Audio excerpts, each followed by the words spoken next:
Hello everyone and welcome back to more StephenPlays Magic Duels. On the last episode, we continued along the story arc for Gideon Jura, defeating off the very frightening looking Harpies. Today, a terrifying Cyclops approaches the main gate, and he's not alone. You and your irregulars are the only ones who can stop the monsters from storming the city. Fail to defeat them, and Necros will fall. Succeed, and you'll become a hero worthy of the gods.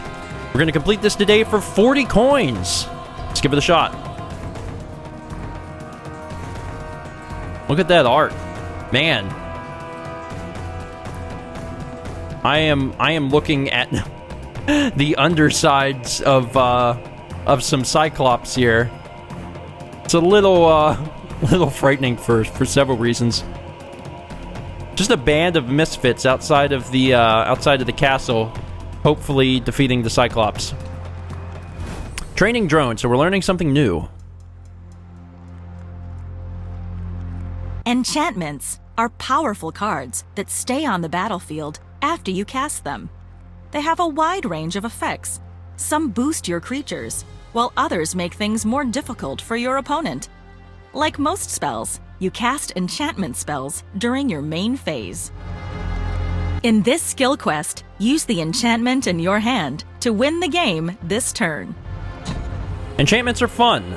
Enchantments are kind of like spells that stay on the battlefield. Imagine casting an instant, but instead of the instant going away after the end of turn, it sticks around for potentially ever. That's really cool. In fact, Glorious Charge is the one we've been using in past episodes, and it does something similar to Honor of the Pure. So if we go down to Honor of the Pure, it's an enchantment.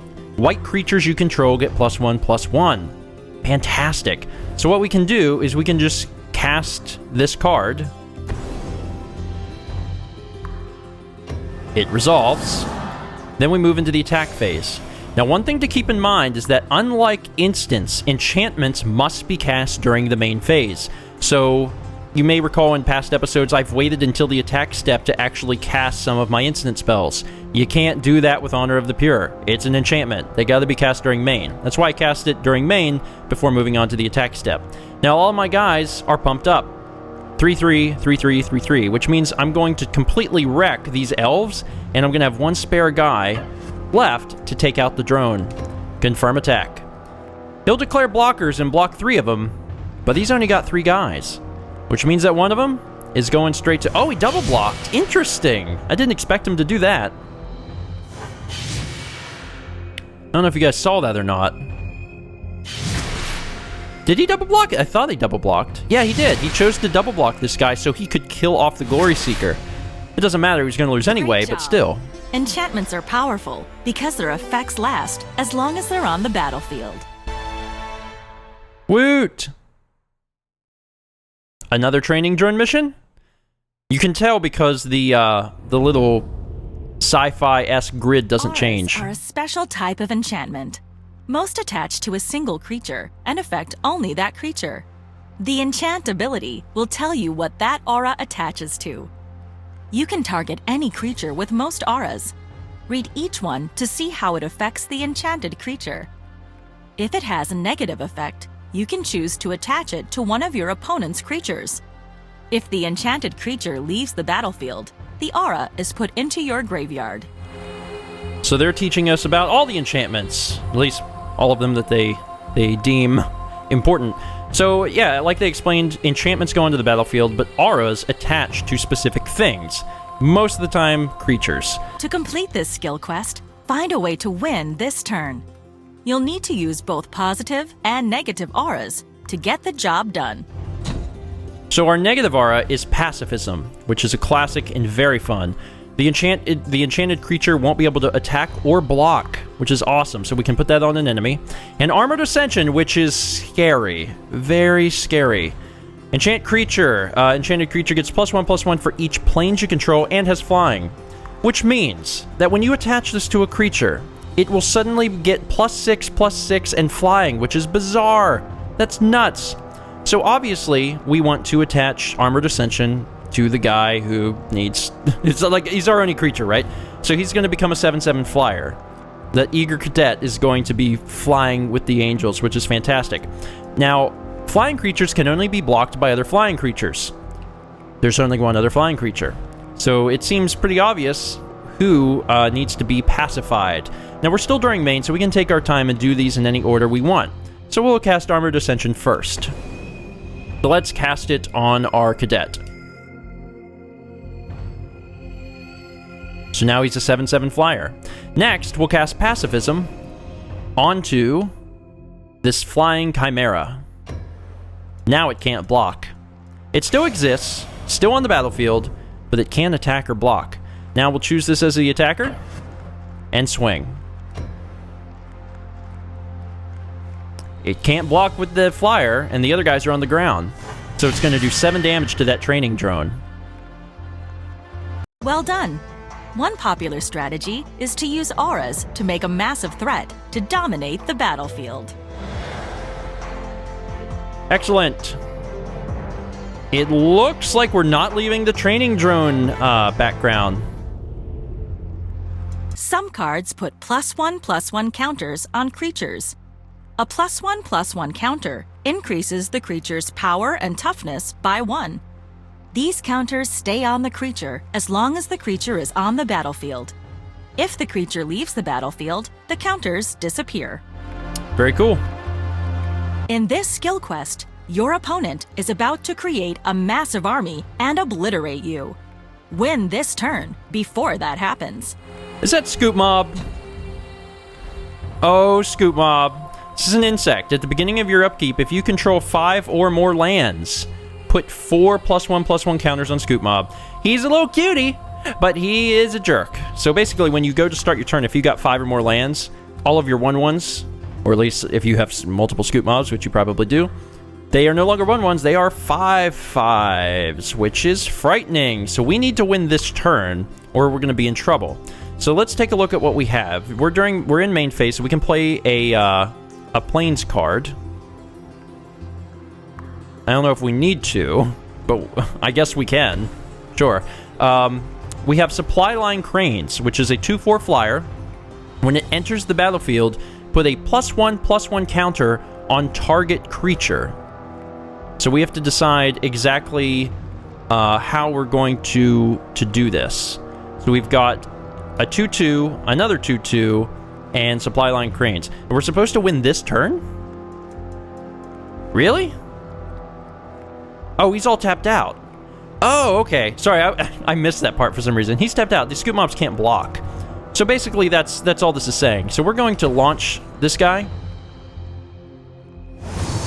So one of our creatures gets a +1/+1 counter. Now, we could do it on our Crane. It just wouldn't make any sense because he's summoning sick and won't be able to take advantage of the fact that the Scoop Mobs are all tapped. So let's put it on one of our other guys. So he gets a counter. So for as long as he is still on the battlefield, he is a 3/3. Now we're going to attack with all. They have no way of blocking, and we will win by swinging for 5. Damage. Looking good. Very nice.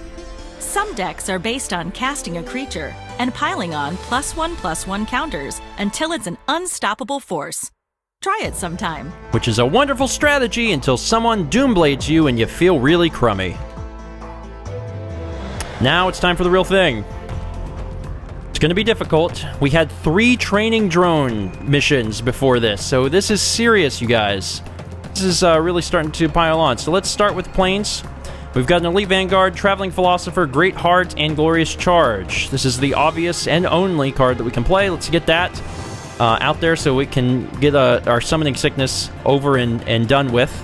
Switching over to the opponent's turn. The Cyclops. He's got a Rootbound Crag. Take a look at this so you guys can see it. Rootbound Crag is a dual land. It enters the battlefield tapped unless you control a mountain or a forest, and it supplies both mountain and forest mana. Our turn. Going to start by putting in a Plains. We have options. We can play Traveling Philosopher or Glorious Charge. Glorious Charge would be a bad play. Let's do Traveling Philosopher. The Cyclops still doesn't have any blockers, so now is our chance to strike. So we're going to do 2 damage while we can. No blockers. Damage! Taking him down to 18. Every little bit helps, especially when you're playing white. Switching over to his turn, he is putting in a forest. Main phase, he's playing a Brush Strider, which is a 3/1 Vigilant creature. Remember, Vigilant means that when it goes to attack, it doesn't have to tap, which means it can both attack and block. So it's coming in. My turn. Another plains, plenty of plains. So now we have options again. Still Glorious Charge, nope. And Eagle of the Watch, that's the obvious play. We want a flyer, because presumably he doesn't have any. He's playing green, so we might have some spiders that have reach. So we can attack with both. The game is advising that we do. The advantage here is that the Brush Strider has only got 1 toughness, so we're going to kill it. It's going to try and block, probably, seems likely. And then what we'll do is we'll hit it. So we're going to do 2 damage to the guy and kill off his Brush Strider. We are going to lose a guy, but it's not really a big deal. Actually, he chose no blockers. Interesting. He didn't want to block. That's good for us. We would do 4 damage to him. Now, he may have chosen not to block because he wants to keep that guy. He may have a spell that could power up his Brush Strider even more, so we need to be aware of that. Now he's going to attack us directly.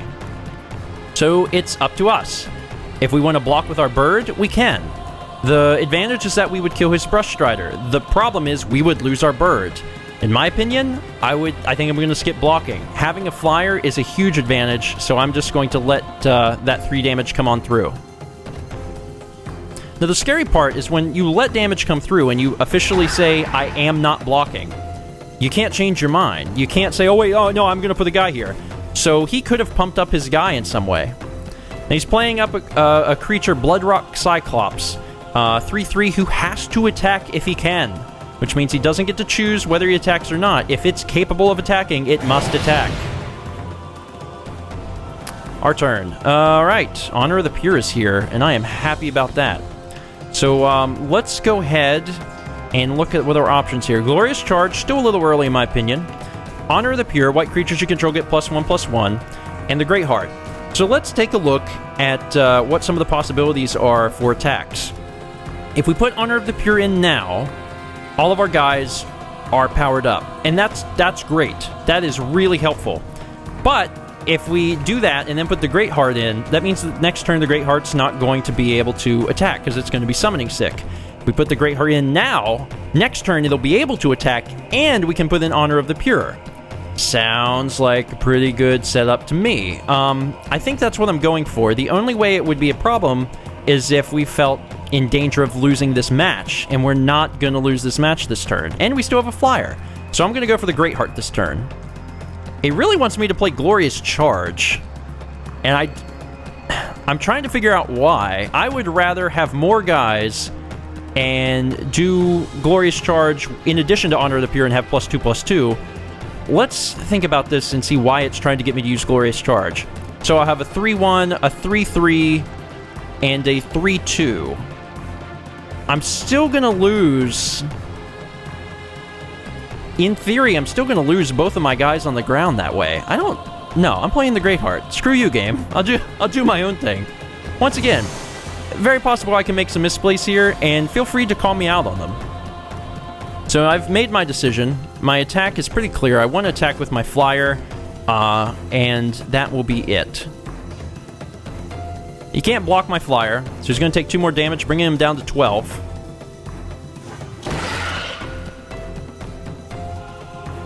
Very good. Now, your life matters, but the only life that really matters is your last one. So I try not to think about the life too much unless I'm, you know, in threat of actually losing the game. Time to block. So he's swinging with both, obviously. He's got a 3/3. He has to attack every turn with that if he can. I have got a way to block that 3/3 because I got a 2/4. It won't kill him, but it will stop his attack and prevent me from taking that 3 damage. So I'm going to assign this blocker to this guy. Now, the other guy I got to worry about is the 3/1, but I don't really have an answer to that. There's no way that I can block that and not lose a guy. That said, this creature is vigilant, And next turn, I can rock this guy's freaking world if that Vigilant guy is not around. It may mean sacrificing one of my dudes, but I don't think that's really such a bad idea. So I'm actually going to choose to block the Brush Strider with my Elite Vanguard. We're going to trade on that one and confirm blocks. And keep in mind, it is still very possible for him to have some sort of instant where things go terribly awry for me, but I think right now we're good. So these guys don't kill each other and both are left alive. But he's going to bring in another dude. A 5-2 Cyclops of One-Eyed Pass. Wasn't really planning on that. That puts a... It's a bit of a problem for me. But I'm not super concerned. Alright, so what do we got? We got the 3-1. We got Honor of the Pure. We've got Glorious Charge. We have options. So, the 5-2... The 5-2 kind of sucks. Not gonna lie, because he can block any of my guys with his guys. But I could use Honor of the Pure and Glorious Charge. But that's no guarantee that he's actually going to... What do I do? I really want to get rid of that Cyclops. I'm trying to figure out if there's a way to bait him into blocking with the Cyclops so I can kill him. See, if I do Honor of the Pure... or actually, even just now, all of my guys are big enough to kill the Cyclops. Which is useful. It might be nice to hold it back a guy just to block the Cyclops in case he attacks, because the Cyclops will die. He's big, but he's not all that scary. I think I might attack with the Swift Claw. Put the Swift Claw in and also do Honor of the Pure. That seems good. Let's put in the Swift Claw. Still not thinking this through completely, just because I don't feel that threatened. I have board advantage, I have more life, everything is going good. I'm going to put in Honor of the Pure. So now all my guys are pumped up, and that applies to creatures that come in after this as well. The only way that would stop is if Honor of the Pure leaves play, which probably isn't going to happen. So let's take a look at what we can do. It wants us to swing with both of these guys.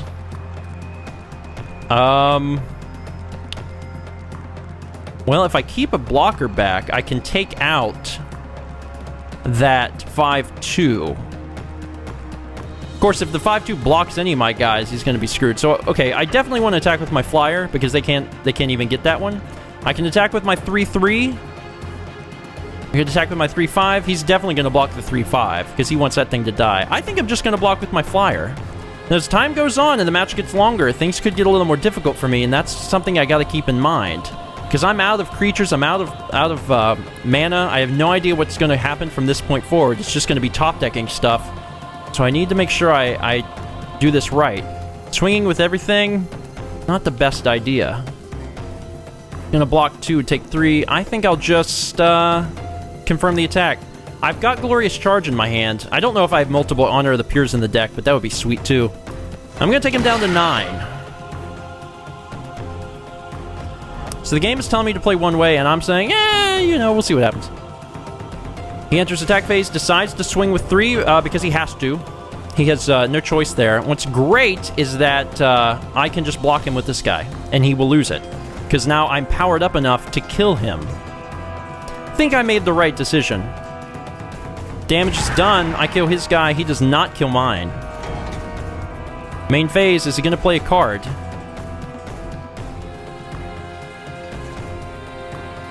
Maybe?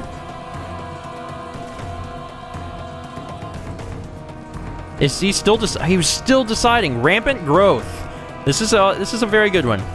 Search your library for a basic land card and put that card onto the library tapped. Or onto the battlefield tapped, then shuffle your library. You also notice that this is a sorcery. Sorcery is kind of like an instant, but you can only play it on your turn and only during your main step. So either before or after combat, not during, and not on your opponent's turn. So he's going to use this to ramp up his growth. Sure. Gonna go get an extra land card. He may have something that costs 5, and he wants to play it, and this is a way for him to be able to do that. Okay, I'm gonna go ahead and put my other land card in case something comes along. And at this point, Glorious Charge, baby. Glorious freaking Charge. I don't think there's any way he can survive this. Yeah, I don't think that's going to happen. He's going to take 9 no matter what. So I'm just going to continue. Go to the attack step. Declare attackers. I will be attacking with everyone. Confirm attack. And I'm going to wait for him to declare blockers. Actually, I don't have to, because this is just all of my creatures. So I'll confirm attack, stop timer, play my card.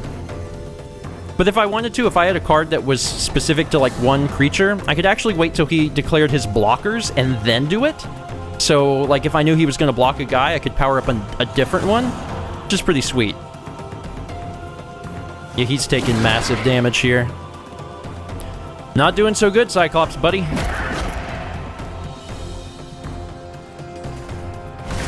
And these guys hit each other. They both die. But everyone's happy because I killed the Cyclops. And we get 40 coins for that, which is great. Your heroism at the gates of Akros did not go unnoticed. Heliod, the god of the sun, seeks a champion to face an even greater foe. He offers you a sun-blessed spear and instructs you to destroy a mighty titan who serves Erebos, god of the dead. Very, very cool.